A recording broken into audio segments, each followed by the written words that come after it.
Hello, welcome to Tidbit. We're going to go over chefing again today. I haven't done one of these for a bit. I'm feeling a bit chefy today. So let's talk about the chefing industry as a whole. It's crap. Nah, it's not totally crap, but it is mainly crap. You'll find a lot of people, they don't want to be there. A lot of people don't actually choose to become chefs. Some do, and great if you have, because those are the ones that usually push onwards and onwards and onwards and end up like Gordon Ramsay and people like that. But the vast majority of people never actually wanted to do chefing or sort of fell into it, needed a job, blah, blah, blah. There they are, 5, 10, 12 years later. And it's kind of sad to see, really. But talking about the chefing industry as a whole after COVID. Now, before COVID, it was one thing. After COVID, it's another thing. Before COVID, there was a lot of people in it.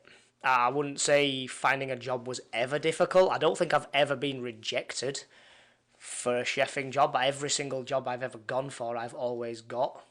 And I think that's because it's been in decline for a very long time. People have always tried to circulate out of it. They've done it for however long, and eventually they retrain, they do whatever, and they leave. Or people get bored. Chefing industry, a lot of people move around quite a lot because, like I said, it's just doing the same food all the time, and that's all well and good for like 6 months to a year. But then, unless you really like the place, most chefs move on, and that's why they do seasonal menus. It's not just because the ingredients are better certain times of the year. It's because it's also to keep the chef's brains excited. That's why they do specials and things like that. Again, if that's what you love doing, like I used to love doing it, it's not about the money or the hours. It's about what you're creating, because you know for a fact that person you're feeding to, chances are they can't do what you're doing. That's where a lot of egos come from in the chefing industry. Chefs that have rosettes and Michelins, it's always like, oh well, I'm better than you. And on a lot of like chef forums and chef Facebook pages and stuff, there is so much aggro between chefs because it's just I'm better than you. Well, I can do this. Well, I can do that. And anyway, I'm getting off topic. But yeah, I've never really struggled to get a job chefing, and I think that's also why I've moved around a lot, because you always think the grass is greener elsewhere, and it never is really. It never has been. It never will be, and I'm sure that's the same for many other industries. Um, it's a damn sight good way to get a pay rise, I'll tell you that. But other than that, you usually end up meeting the same sort of assholes, and you get bored and you move on. That was pre-COVID. Ever since the lockdowns and things like that have happened, I think it's given a lot of people a lot of time to think about what they actually want to do, or even just take a job. Because when they shut pardon me, that was rude. When they shut down the country, um, obviously a lot of chefs were out of work, and they thought, well, I can claim furlough and I can do another job on the side and make loads of money. And so that's what they did. And then they decided, oh, I actually do quite like working for Asda, or I do quite like being a DPD driver, or whatever it is. And they've all left. A lot of chefs have left. I know a few chefs who have left, and everyone you talk to in the industry knows someone who's left. And I don't know, you can look back and go, well, I should have left at the time, but then everybody was scrambling around for jobs, so it wasn't the easiest time ever to get a job. I'm not saying it was hard. I think if I'd have actually tried, I probably could have got a job. But I think at the time I wasn't even in the chefing industry at the time of the first lockdown. I'd already got out of it, so I was just praying I didn't get made redundant. Unfortunately, I did, but that's whatever. It's done in the past, and that's why I'm back chefing. But I think like I said, it gave a lot of people a lot of time to think, and now all of the industries are, or all of the hospitality venues are back open. There's been such a shortage of chefs. Like, it was bad before. It was a shortage of chefs before, but now it's on a scale that I've never seen. I've never even heard of shortages of a certain sector this bad. Where, like, I do agency, I do freelance, relief chefing. Or I have been to lots of different places in the past, and you go and there's like one full time chef there, and it should be like a 6-man kitchen. 10-man kitchen, there might be like 2 or 3 people. You're very lucky currently right now to have a full staff in the kitchen. There is one place I know of that's 2 rosette, 3 rosette. So it's on the verge of pushing to Michelin, or they're trying to push to Michelin. They are overstaffed. They've got 1 chef extra. They're not going to let that other staff go because they know for a fact it's just hard out there. But one place I went to on agency, and I've been there for the past 3 months now. When I first got there, it was me and another guy. And this other guy was doing 93 hours a week. I'm just going to let that sit in, like sink in. 93 hours a week. That's crazy. That's mad. He was prepping wedding vegetables at 3 o'clock in the morning, and then he'd be back in again at 6 to do breakfast because there was no one. And I if that was me, I'd have sacked that off. And I understand that, like, I'm not going into it. I understand his reasons for it, for doing what he did. But my goodness, yeah, hats off to you, sir. The most hours I've ever done in a week was 73 and a half. That was hard enough. 93. That's mad. But anyway, there is sort of staff there now. It's not full. I think, again, it could realistically be like a 6 to 8 man kitchen where I am currently posted. And there's like 4 of us, 5 of us, I think. A couple of people off, ill, that sort of thing. It's just general Christmas flu, that sort of stuff. Anyway, but yeah, and that that person doing them hours, that's not uncommon at the moment in the industry. The people that do have full-time jobs, like are physically employed by a company, they're doing ridiculous hours. And I'm not even sure a lot of them are getting paid the extra. That they might be salaried, and it's just a sort of expected thing to do. I don't do salary chef jobs anymore. That's one thing I promised myself I wouldn't do a very long time ago, and I haven't since.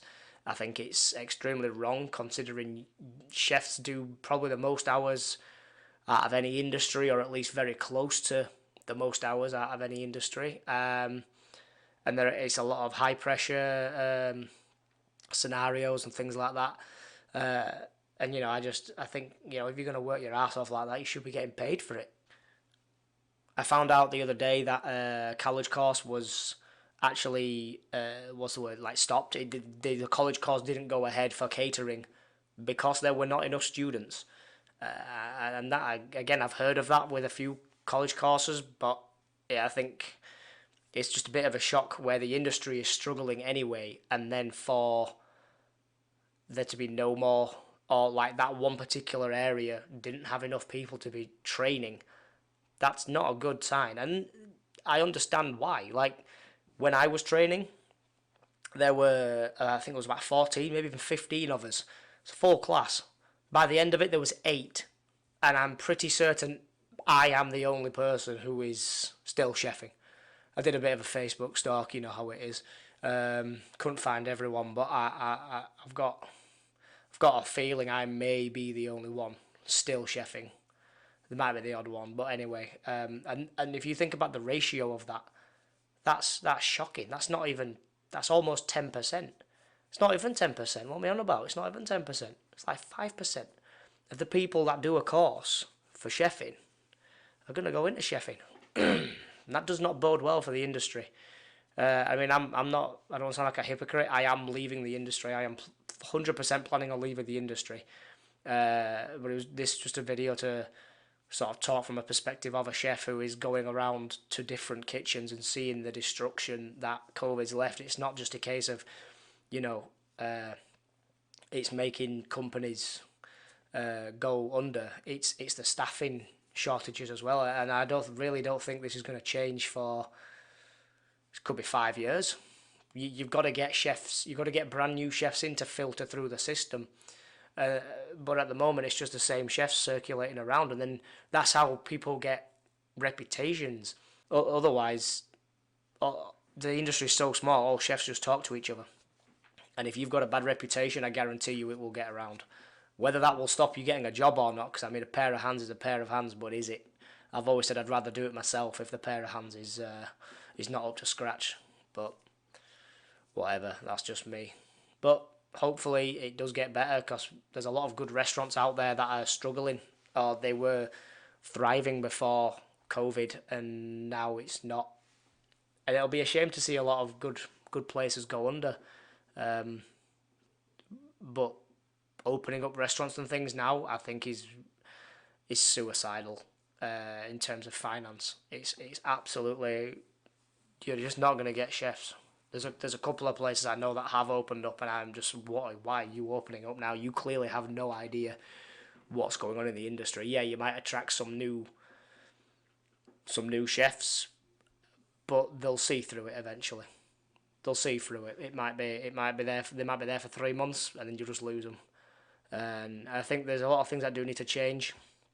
You know, you're probably looking at 4-day weeks. There's a couple of places I know that do 4-day weeks, and they've got full staff. Wages they need to increase, and again, I know they have increased for relief staff. For example, I know they've gone through the roof. Some chefs are getting paid £20-25 an hour, and they're crap. And I'll go into the agencies and stuff like that. That's a different agency that's come up. But I know for a fact there are some chefs out there that have told me what they're on, or at least bragging about what they're on, and shite generally. But anyway, that's for another video. Yeah, it's up shit creek, everyone. Be nice to your chefs, because we need them. I'm not saying encourage people to do the job, because I don't want to do the job. You've got to be quite tough to do the job. I'm not saying I'm leaving because I've gone soft. I'm leaving because I want a better life. But I'll go into what being a chef is actually like, and the things that I've seen in another video. But anyway, thank you very much for watching. It's not really the usual advice or motivation video, but I'm just trying to do a bit something different. Chef life, chef advice, chef shit. Right, anyway, take care, everyone. Peace. Hi, everyone. I just want to take this minute to promote my new Instagram. It's basically just little bits of motivational advice, bits of inspiration, that sort of thing, just to get you through the day, because I know what it's like when you're a bit beaten down and you just want to browse a bit of some whatever, look at some dogs and cats, whatever it takes your fancy, and then you'll read something and it'll just make your day that much better, or it'll just make you feel like you can do it and that you can get through it. And that's what that Instagram is, basically. So if you can give it a follow, check out some of the posts, just let me know, comment, let me know what you think, and even if you just give me some feedback generally, that'd be great. There'll be a link in the description down the bottom. And that being said, I hope you all have a fantastic day. Bye bye.